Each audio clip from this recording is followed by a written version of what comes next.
everyone. It's a pleasure to see everyone here today. My name is LaCorey Meadows. I'm a member of the CMC Board of Trustees as well as the Director of OSU Extension Franklin County. It is wonderful to see you here. So today's forum, the Real Franklinton, is brought to us with support from Regionomics, represented here today by founder Bill Lafayette. Thank you, Bill. Where are you, Bill? Thank you. Okay. Over the past several years, the near west side neighborhood of Franklinton has become the center of cool with artists, entrepreneurs, and big thinkers moving in and making things happen, spanning investments, redevelopment, and a bright future. But along with the herald new dawn of Franklinton, we must not overlook the history and people who have lived there for generations. Perhaps a rising tide can indeed lift all boats. Today, we get to hear the rest of the story from those intimately involved with the Real Franklinton. Please welcome CEO of Laurel Lights Christian Health Center, Dana Vallangeon, Director of Franklinton Gardens, Nick Stanich, Executive Director of the Franklinton Board of Trade, Trent Smith, and last but not least, reporter with Business First of Columbus, Carrie Ghosh. Carrie, the podium is yours. Thank you.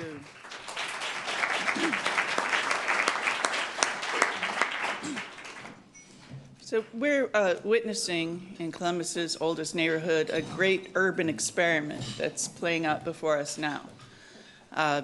If you look around, especially in that area between those big empty city-owned lots from Kosai over to 315, between former car lots, a former housing project that was raised, and lots of vacant warehouses that are owned by a Los Angeles urban development company. Then with Mount Carmel West, which is going to tear down its inpatient towers, move 1,500 jobs out of Franklinton to Grove City, and thereby add to the neighborhood by opening up actually 9 acres on that Mount Carmel campus for redevelopment. And I've talked to some folks who say really a hospital doesn't really add economic activity to a neighborhood because everyone goes there and parks and stays and then leaves. Whereas if it becomes a vibrant outpatient campus, you'll have some activity there. You add all those acres up, it's 44 acres, all within 1.25 miles of Broad and High. I mean, where do you have ground up opportunity to build practically downtown real estate?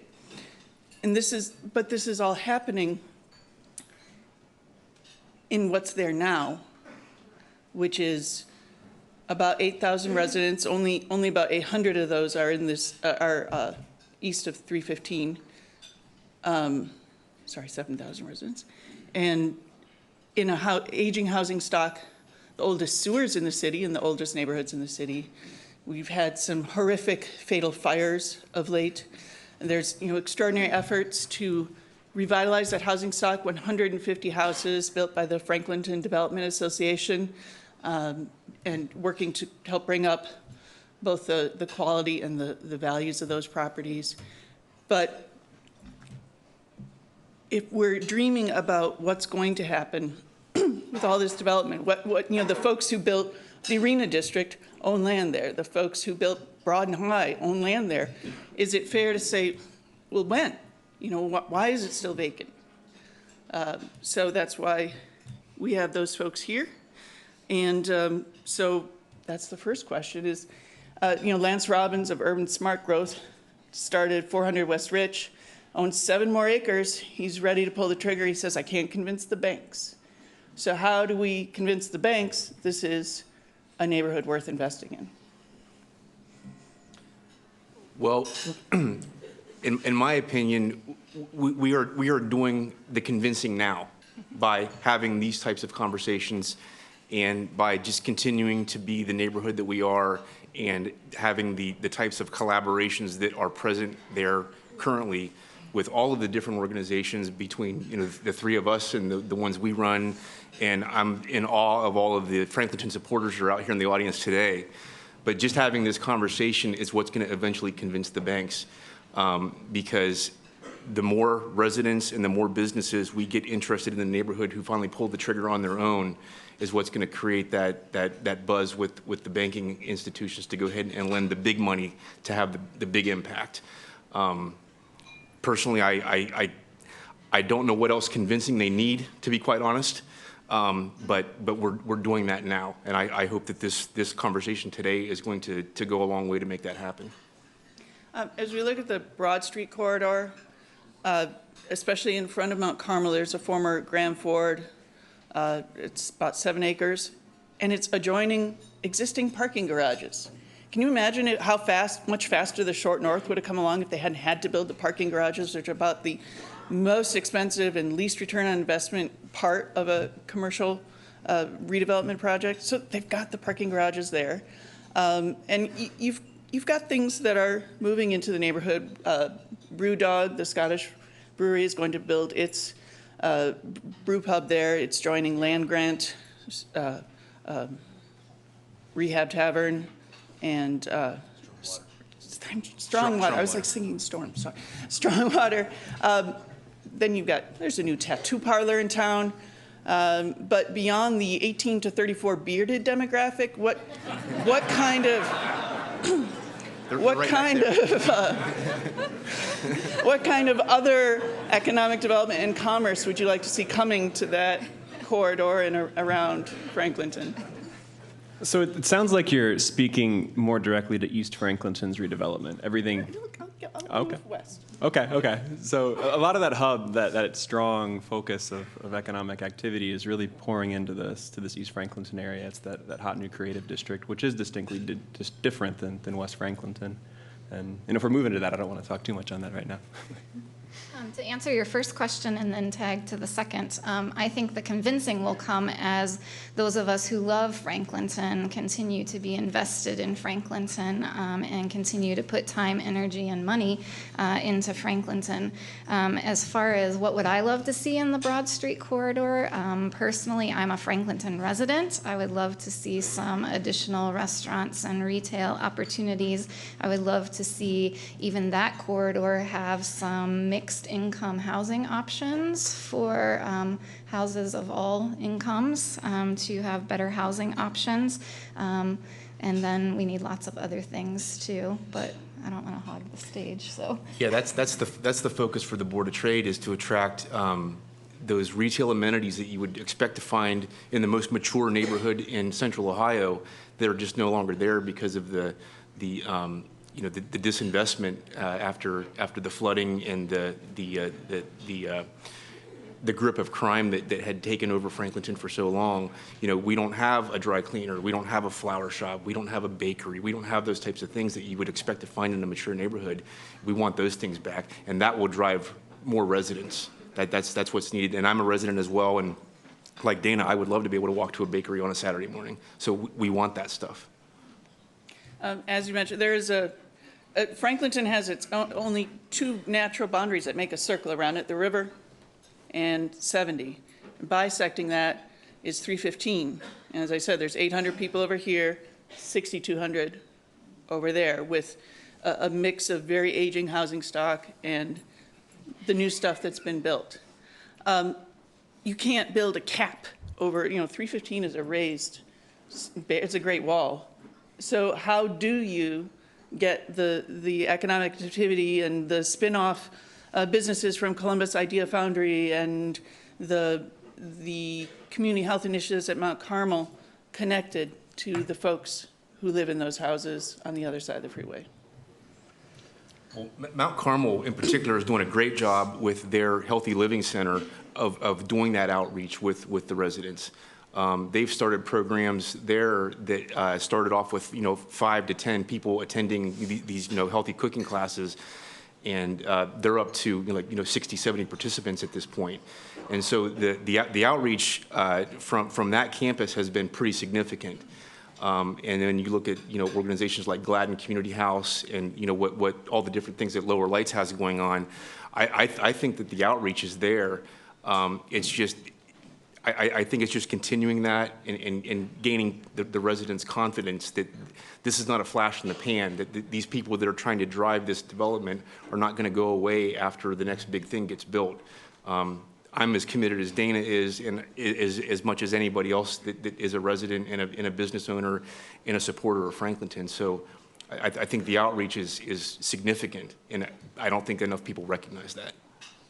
I think some of the economic and business development that has happened on the east side of Franklinton has kind of the catalytic and synergistic opportunity to actually bring both interest and attention and kind of good energy, so to speak, to be carried forward into additional work that needs to be done on the west side of Franklinton. And then more voice from multi-generational residents in a lot of the initiatives that are driven by nonprofit agencies in Franklinton. A lot of the activity is newer individuals who have identified opportunity for redevelopment in the neighborhood, and for whatever reason, there hasn't been a strong representation of individuals who have families or multiple generations that have interest in the neighborhood. So making sure they're heard is important, and making sure there's some sort of training or infrastructure so individuals understand how to be heard is a big deal. We had a forum here late last year on housing as a prescription for good health. And so you're seeing that play out there. You've got FTA, there's an Athens nonprofit that's starting to establish a presence in Columbus that builds affordable housing. There's the big housing coalition that was announced at that event. Is it moving fast enough to redevelop the housing stock there? And how do we keep from pushing out that there's a large contingent of that neighborhood that have lived in their houses for generations? How do we keep raising property values from pushing people out? I think that is really a hard question to balance, but I think the dream, at least my dream, is to see a Franklinton that really is inclusive and has options that allow everyone who wishes to be part of the new Franklinton be part of the new Franklinton. For me, the answer that you were directly asking, is it moving fast enough? Some days it feels fast, other days it feels agonizingly slow.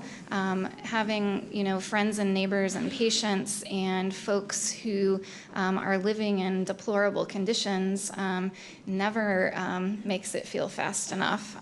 To have folks who really don't have running water, don't have a washer and dryer, don't have finished walls, don't have the conditions that most of us in this country take for granted, is unjust. And so, my answer is no, it's not fast enough. It's also a big food desert, which, 2 acres of gardens, and I know Lower Lights is planning a nonprofit grocery store, because there aren't any. How do you convince, say, an Aldi or, someone to join with you to feed people there? We have an Aldi really close by, just on the south side of 70, but access is kind of tough. Right. If you don't have a car, it's not the most convenient space to walk through. And I think the West Franklinton plan lays out some really good numbers, and I think one of those numbers is that 33% of the households maybe don't have access to an automobile. So if you've got, I think they say the population is around 9,000 in the West Franklinton plan, but if you've got 3,000 or so individuals who don't have access to an automobile, how do you ensure they can get to a store to get healthy produce? How do you ensure they have money to both spend on transportation or the time to take a bus over to German Village or up to the new Giant Eagle Market District on 3rd? It's tough. So relocating centrally is good, but also building out better transportation infrastructure so people can get to the existing stores is important. Carrie, I'd like to touch on one point real quickly. Talking about how do we include the current residents of Franklinton in the development and in the success.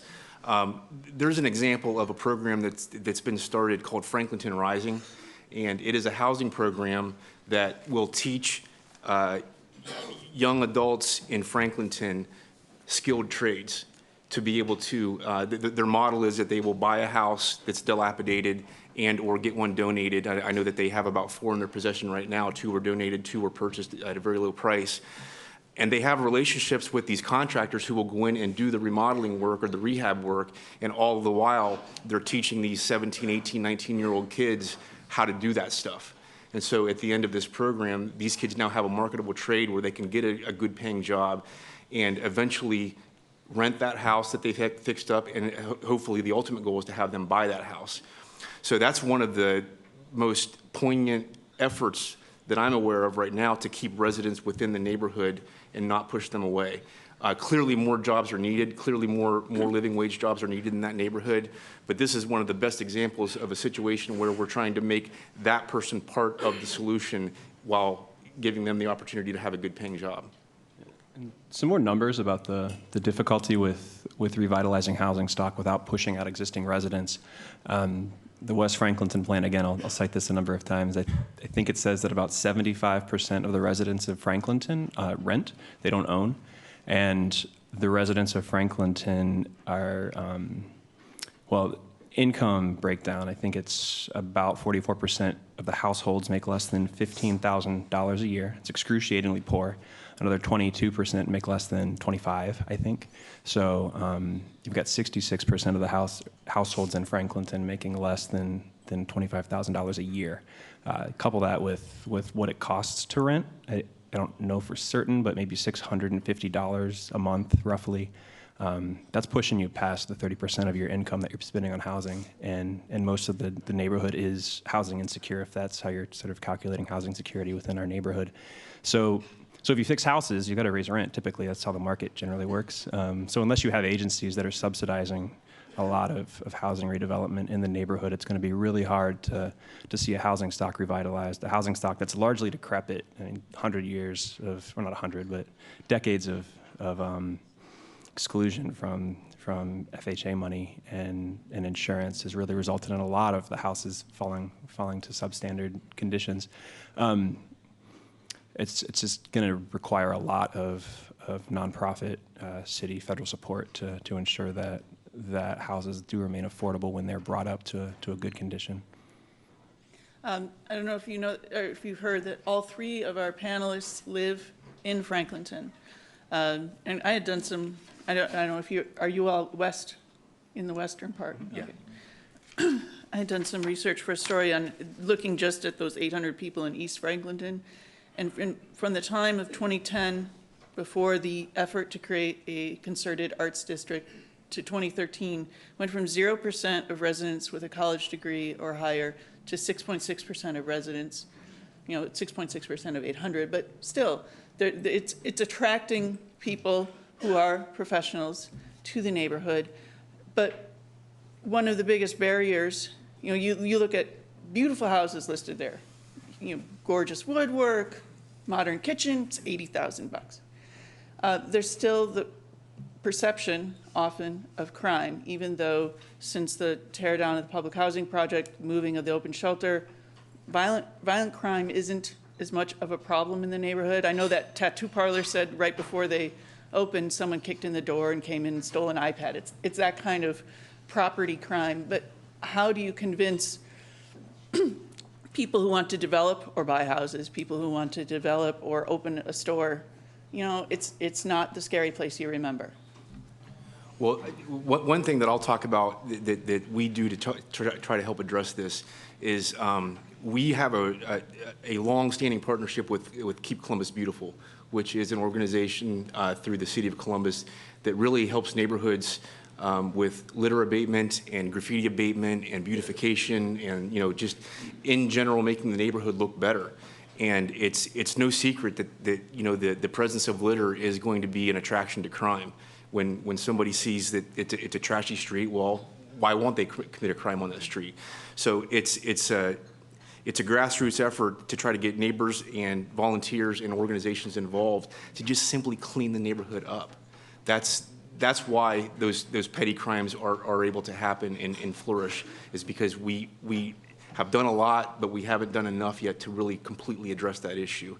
And, you know, the broken window theory, I mean, it's almost a cliche at this point, but, you know, we've got to just simply clean it up. And we hope that this partnership with Keep Columbus Beautiful will only get stronger, and the beautification continues to happen to make people want to come down and take a look at the neighborhood.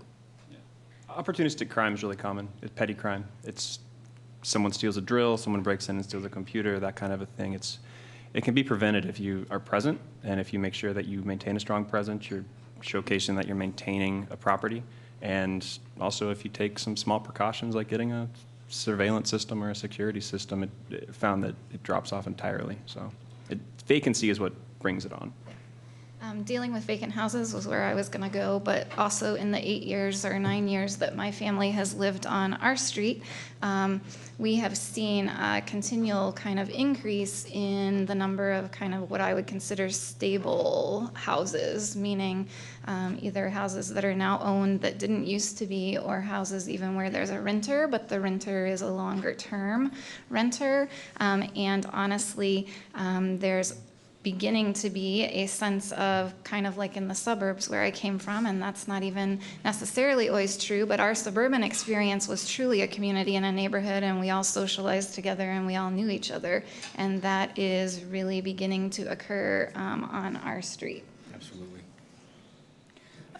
Dr. Dana, you mentioned, you know, some big barriers as far as running water and you know, the basic needs of life, but you've got some pretty big healthcare organizations who are collaborating, Lower Lights and Mount Carmel. What are some community health initiatives? And, you know, now you've got the urban gardens too, who are, you know, food is part of health too. What are some collaborative community health initiatives that you dream of or that are already brewing? Sure. So let me talk to some of the what's already occurred. I do believe that over the last 14 years, there has been a great effort of folks working together around improving the health of the neighborhood in the whole, but also at an individual patient level. There are initiatives with Mount Carmel and Lower Lights where we basically try to coordinate care across both systems, from the hospital or the ER to the outpatient setting. There is an initiative that was piloted a couple years ago where one of our staff members, a Lower Lights staff member, basically works 11 to 7 in the Mount Carmel West ER, and every patient who comes in the ER during those hours who doesn't have a primary care provider, whether they're insured or not, sees our employee for the purpose of talking about why it's important to have a medical home and a regular place of care, and to get linked, whether it's Lower Lights or somewhere else. And so I think there have been a lot of great already occurring collaborations and efforts to work on the overall health and health outcomes of the neighborhood. Going forward, I think that a couple of the larger ones that will impact hopefully the community and the health of the community the greatest are if we really can establish a grocery store that is affordable and accessible to residents, whether they live in the neighborhood or are coming through the neighborhood, and regardless of income, so that more affordable, healthier, regular food can be available. As a provider, we see all the time the effects of social determinants of health actually having a much larger impact on someone's hemoglobin A1C or blood pressure than the medicine they're taking or not taking, or some of those more clinical scientific things. And so where we can impact that social determinants from a collaboration and a collective effort, that'll make a big impact. I think the other is the possibility of continued collaborative efforts around just health and wellness and opportunities for the community to have safe places to exercise and attractive places to exercise and work out. Just watching property sales in the neighborhood, so with Columbus Idea Foundry finishing its renovation, it's going to be bringing in a lot of corporate folks will be on that campus, and then Mount Carmel pledging to invest $46 million on its campus in redevelopment. I'm noticing parcels immediately adjoining the hospital are being bought for pretty large sums. So Trent, what can you say without ruining something that of some economic development that we might be seeing in the near term instead of maybe someday? One of the things that we would like to see come back is an event space for Franklinton. When Vets Memorial got torn down, that took away an event space that was a lucrative business for, Tommy's Diner and the Florentine and Phillips Coney Island and those types of places. We would like to see development on Broad Street that is going to accommodate an event space. And there are a couple of different ideas that are floating around that could make that happen. Nothing that's concrete enough or far enough down the road to be able to really, talk specifics. But that's something that's important to the business community. And I'm going to take this opportunity to just throw this in there as well. Nick has referenced the West Franklinton plan several times. One thing that has to happen on Broad Street to be able to allow retail to flourish, whether it's at the Mount Carmel reimagining of their campus or wherever we're talking about, we've got to slow down traffic.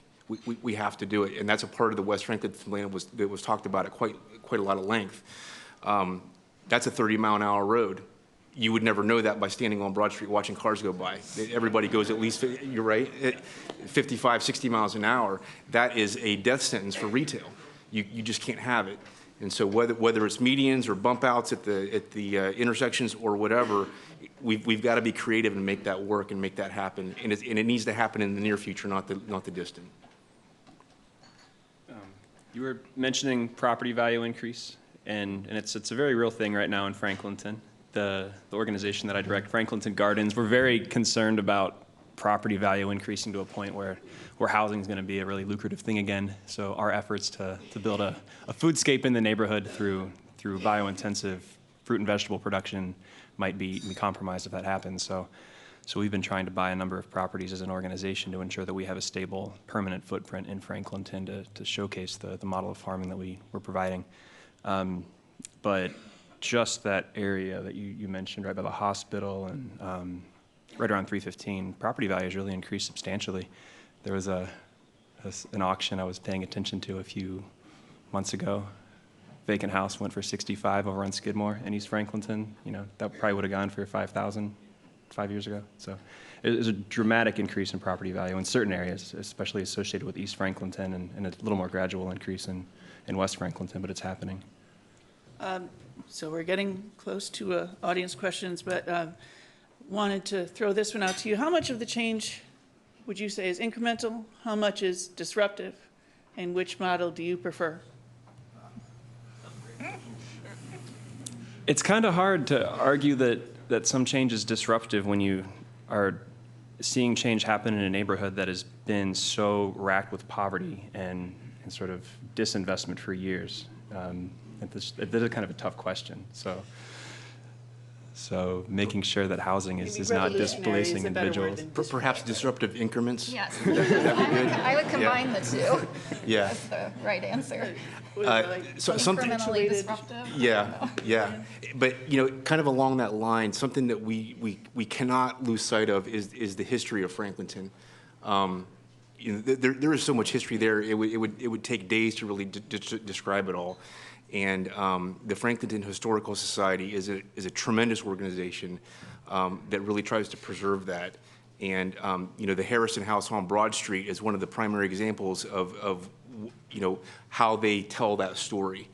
And so I'm personally very hopeful, just as a resident and as an organization leader, that they can get control of the Harrison House so that it's theirs to use as they see fit to be able to tell the story that needs to be told about Franklinton.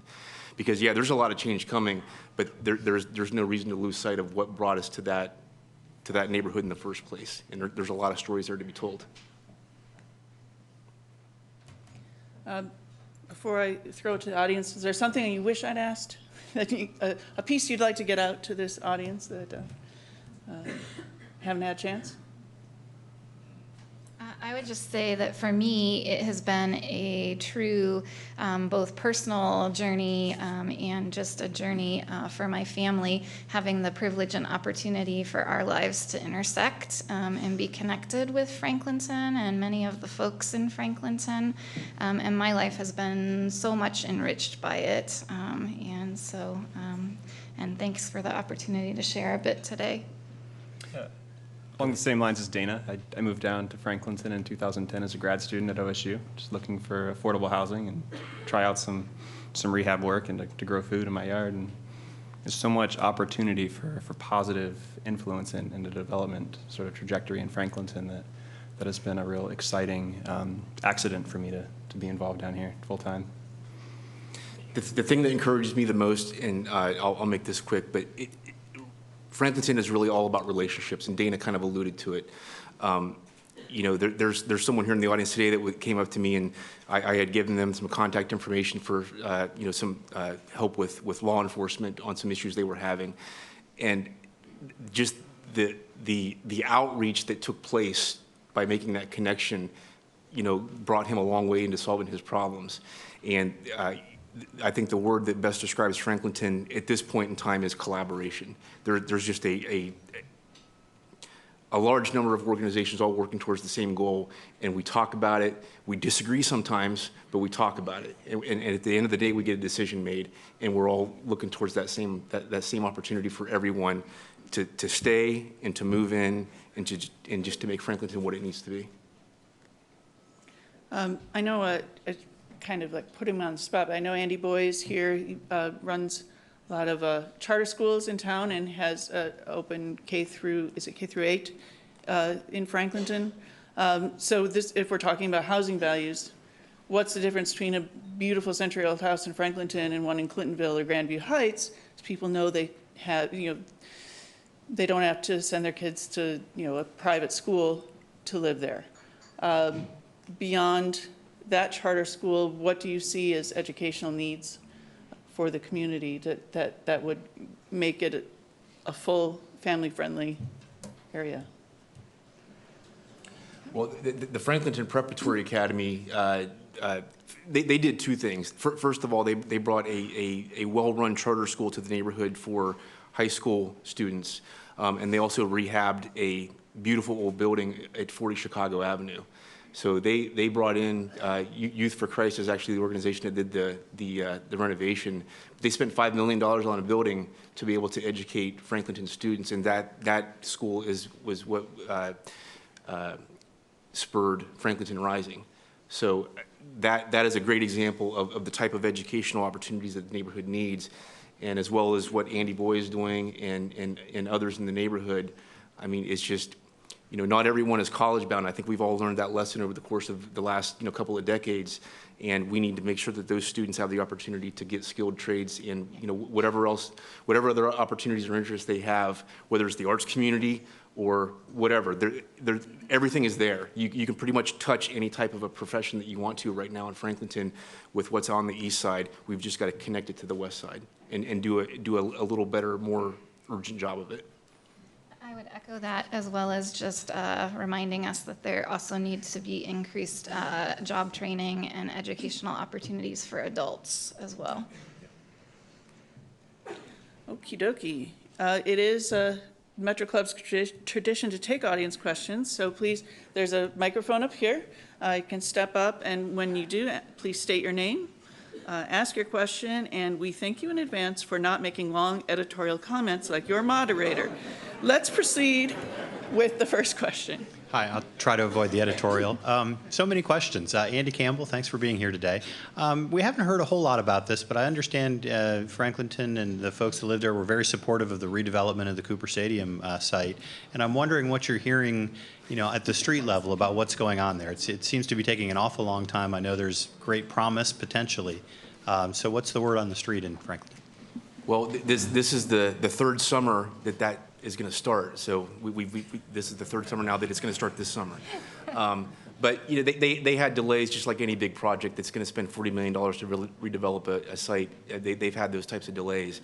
The last update that I've heard, and this was something that I think that Commissioner John O'Grady would agree with is that it will indeed happen this summer. That they have kind of gotten over all the hurdles, all of the financials, all of the site plans, and we should expect to see dust flying over there this summer. I think there's a lot of mixed opinion about that track. It was pretty quickly pushed through council, it seemed, when that was the hot item of discussion a few years ago. But there's a lot of concern about the noise pollution that might come into the neighborhood, how that might affect perception. Certainly a lot of optimism about jobs coming into the neighborhood. I'm not sure what kind of jobs will come in for it. I don't know if that's really been discussed at depth. Spin-off development around Mound could be a really positive thing, possibly economically.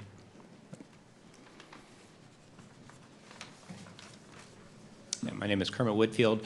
I've heard it commented several times since the Scioto Greenway has been completed that brings Franklinton closer to downtown, and people seem to be excited about that possibility. I was wondering if you could speak to what you think the impact of the Greenway is going to be on Franklinton, both short-term and long-term. Well, I think it just creates an appropriate gateway for people to be introduced to Franklinton. There were all kinds of snarky jokes going around when the bridges were being built that it was a bridge to nowhere. Well, it's absolutely a bridge to somewhere now. And we're pretty proud of that fact that we were able to, take those cynical remarks and put something there that's worth crossing the bridge for. Now, getting over the boundary of 315 to bring that farther west, that's the challenge that we're facing right now. East Franklinton is, I kind of, say, in my opinion, is sort of on autopilot right now. I mean, everybody wants to be there, and it's just a matter of getting that energy to cross 315. But certainly the Scioto Greenway is just a beautiful addition to what is the front door of Franklinton. And I would hope that would encourage people to come down and check it out and come farther west. Don't stop at rehab and leave it at that. Come on west. Check it out. Give me a call. I'll take you out and have a beer with you in West Franklinton. There's a cascading effect of interest moving westward. A lot of individuals, younger individuals, I think, have a lot more interest in moving into Franklinton or West Franklinton. And it also provides a lot of nice amenity for kids and youth from West Franklinton to go experience. There's not a whole lot of great recreational opportunity in regard to parks and that kind of a thing in Franklinton, so it's a really nice asset. My name is Carol Looper, and my question involves gentrification. I remember the Short North, and I remember German Village, when people really didn't want to live there in the residential areas. What about the residential areas of Franklinton? Both German Village and the Short North have residences that have become really out of reach for the people who lived there back then. Does it look like you might have that kind of exceptional interest where things will be rebuilt, remodeled, gentrified, if you will, and become out of reach? I'm by no means the expert on this topic, but my short answer is I hope not. The longer answer is that I do believe that the housing stock in Franklinton isn't exactly the same housing stock as in those two neighborhoods. And so that in itself, from just a literal and practical sense, makes it a little less likely for it to regentrify to the degree that those neighborhoods have. Yeah, I agree. The housing stock's a bottleneck for that in a way. Middle-income housing stock built in the late 1800s, early 1900s was not that fine of construction, whereas German Village, while it was middle income, the craftsmanship was great. Same with the Victorian Village in the Short North. Gentrification and the disruptive change that it brings, again, in a neighborhood that's already towing the line on housing insecurity and housing instability, any increase in neighborhood, just household income, like that brings with it gentrification by definition. So I only think Franklinton has that way to go. It's how we kind of classify gentrification and talk about its impacts and what it is. That's the really important discussion. So making sure it's not displacing an entire neighborhood because you've got a lot of other individuals who want to re-urbanize according to some national trends. That's important. And I think what makes us different from those neighborhoods as well is that we're actively talking about not wanting gentrification. I mean, we've made a conscious decision to say we don't want that to happen. Jason? I didn't talk about Mount Carmel enough? I'm just happy you weren't staring at me when you said editorial comments, Carrie. Jason Como, Mount Carmel Health System. You know, I think the slogan there for the 40th 40 Forward for the CMC reminded me of a couple of things. One, I'm turning 40 this year, first and foremost. Second, it's also the 130th anniversary of Mount Carmel's effort to provide care in the place we started at Mount Carmel West and in Franklinton. And I'm joined by a handful of folks at the Mount Carmel table: Sean McKibben, our president of West; Dr. Larry Swanner, vice president of medical affairs there; Amy Peacock, you mentioned in the Healthy Living Center that Trent brought up, and 4 people who are going to be either mad or happy I didn't mention their name. My question is as Mount Carmel moves forward, as Carrie has already reported on, with our transformation process, and you guys have alluded to in trying to bring people together for what's next for our campus in a number of different areas. You know, we see all of the great work that, you know, I see, and I hope everybody here learned today, the great work that you guys are doing, the panelists, you know, folks like Jim Sweeney, Franklinton Rising, and others in the community. There's a lot of great things happening in a lot of places, both on the east and the west side of Franklinton. My question is, how can we help bring everyone together to continue that so that we don't lose any of the momentum that's already been started, or that sort of, you know, slight disruption, but make it for the positive? I think there's a question in there. Yeah, Jason, Mount Carmel's already taking steps to do that. The largest transformative change or disruption in West Franklinton being the transition of the Mount Carmel West Hospital, and all the dialogue that is starting to begin about how everyone can be involved in transforming the vision of that campus to better suit the needs of Franklinton. So it's really important. I think just continuing to have conversations that are inclusive of stakeholders in the community, as well as true, like, indigenous residents of the community, is what will allow that to continue on a positive and forward trajectory. And I encourage anyone to come to a Franklinton Area Commission meeting. That's a very engaged group of people. We're all very concerned about making the right decisions for the neighborhood. And I think that's probably the primary way, in my mind, to keep that conversation current and relevant, and you know, keeping people informed, is come to those meetings. I mean, if you want to complain, come complain, and we'll listen to it. You know.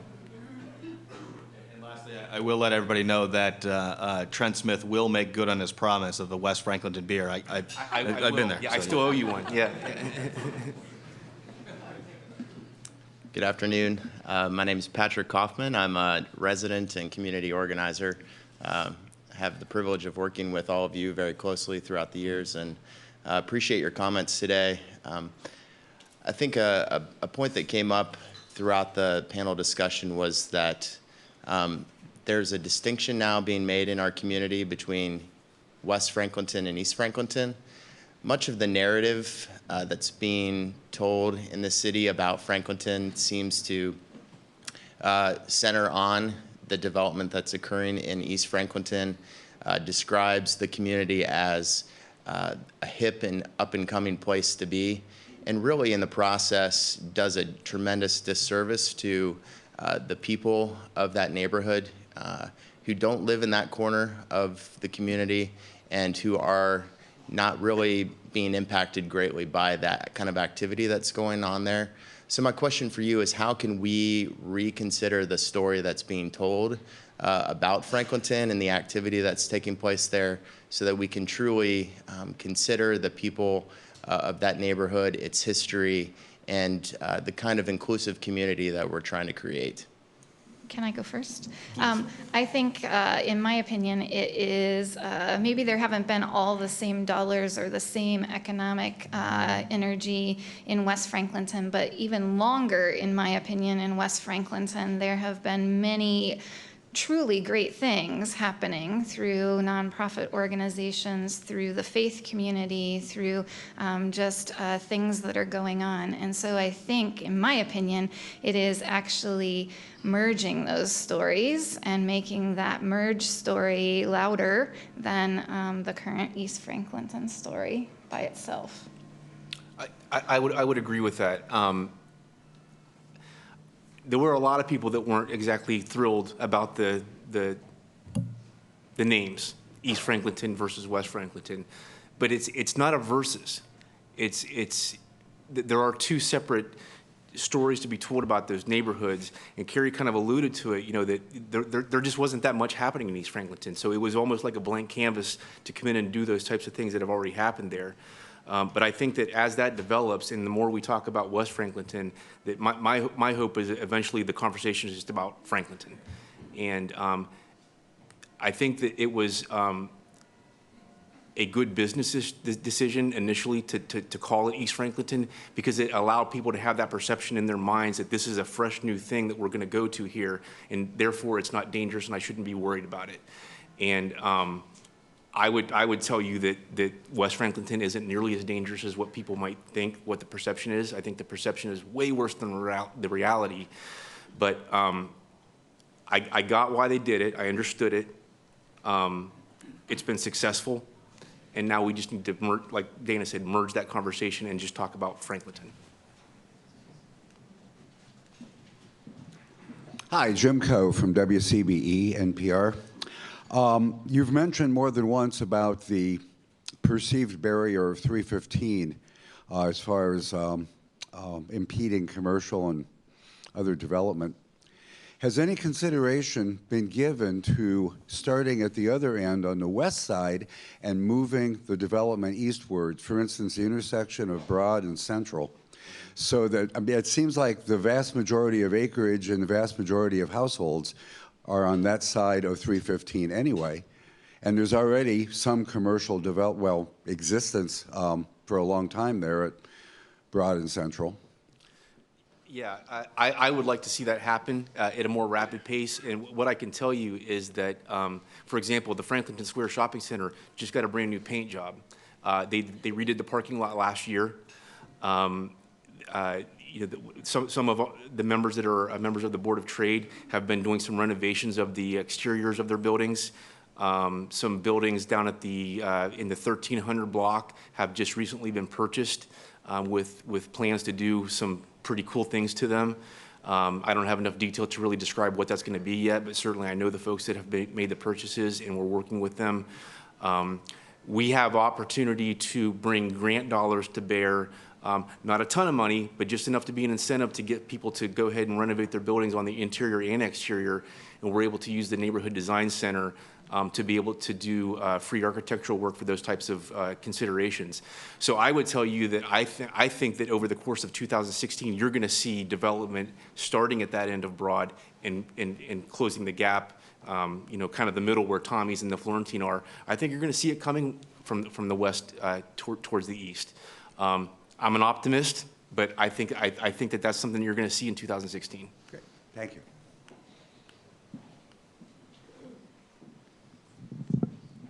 Hi, my name is Samantha Delosier. I'm with Home Care Assistance. I've worked with a lot of elderly in Franklinton, and as you've said, a lot of them have been in deplorable situations that they were living in, and a lot of them had you know, like their grandkids and even their kids living with them at the same time. You know, with their money situations not where it needs to be, everyone's pretty much condensed into one whole household with multiple generations. My question for you guys is, how can we get the community itself to pull together in order to help them help themselves, to strengthen their community, and even include some recreational, not just activities, but places people can go to burn out some of their extra energy, or give them hope and something to look forward to in their community, rather than just dwelling on their situations that they're in. So incrementally, I believe some of that has been occurring and will continue to occur. The health center, for example, really was a grassroots, the community deciding to help itself create accessible and sustainable, affordable health care. And you know, it started small but has grown across the years, and it still is a community initiative, and it's patients and community residents who basically have the controlling interest, so to speak, on the board. So I think that more and more that will continue to occur. Yeah, I think that, you know, we have an asset called Dodge Park that is terribly underutilized. And I think that the more we can bring that online for residents to take advantage of and get more programming there, that's going to be a great thing. And then the congregations. I mean, there's a lot of wonderful congregations within Franklinton that try that type of outreach. And as a matter of fact, I recently had conversations with one group that has this very idea in mind of somehow being able to get volunteers to assist with home repairs for the elderly and things of that nature. So those are all conversations that we've had, and just, you know, a matter of kind of getting it to a point of making it work. Franklinton has really strong social capital networks. Families are big, they're deep, they span Franklinton, the Hilltop, South Side. I mean, there's a really strong urban Appalachian component, so a lot of stretch down into Kentucky, Southern Ohio. But information is disseminated largely by word of mouth. Social media, you know, online sort of information dissemination doesn't work very well within our neighborhoods. So getting more on the ground voice is a big thing. That's something that Franklinton Gardens is going to be working on with an AmeriCorps Vista program this coming year. There's a lot of door-to-door engagement about the programming that exists within Franklinton. Jim Sweeney, take us home. I'll wrap us up. This will be a hard question, I'm sure. I've tried to think of a hard question, and you guys have covered so much ground. I'm Jim Sweeney, Director of the Franklinton Development Association. Thanks to the Metropolitan Club for featuring our neighborhood today. It's been a great discussion. Thanks for all three of you for doing this. I underscored that all three people on the panel are residents of Franklinton, have been for several years. Trent Smith bought a house from the Franklinton Development Association. We're very proud of that. I just want to underscore the interesting points that were made about the name. East Franklinton, West Franklinton. One word I haven't heard today is the bottoms. When I first started when I first joined FDA, which has been around since '93, when I joined as director in 2002, I suggested that the Bottoms was kind of a cool name. Why don't we embrace that? You know, what other neighborhood in town has a "the" in its name? And I had about 3 people jump down my throat. And we don't call it the Bottoms anymore. And by the way, East Franklinton, the first time I heard of it was when I read the 2003 Franklinton plan that designated the area east of 315 as a special development district because its character is so different than the West. I asked Bruce Warner, who knows everything about Franklinton, when he first heard of East Franklinton, he said when they built 315 through the neighborhood, clipping off that part of the neighborhood. So I'm a little sensitive to this notion that somehow we concocted East Franklinton as a way to split it from the rest of the neighborhood. That's not the case at all. We're just celebrating the opportunities that exist on that side that are different than the other side. And we try to, as Trent very artfully put, we try to leverage the strength of one side and drive investment to the other side where it can do the best social good. And we're really excited to be a part of a great team of nonprofits. And I know, Carrie, you asked us not to make speeches, and that's what I'm doing here. But honestly, couldn't come up with a question. But I just wanted to point those things out. The answer is yes. Thank you. Turn this back over. What a phenomenal way to end a wonderful forum. You can view and share today's forum and all of our forums on CTV Columbus Television, on WOSU and PBS affiliates statewide through the Ohio channel, and anytime on CMC's website via YouTube. Let's thank our sponsors, Regionomics, and our speakers, Dana Vallangeon, Nick Stanich, Trent Smith, and Carrie Ghosh. And a special thanks to all of you for being here. We look forward to seeing you at CMC again soon. Have a great afternoon.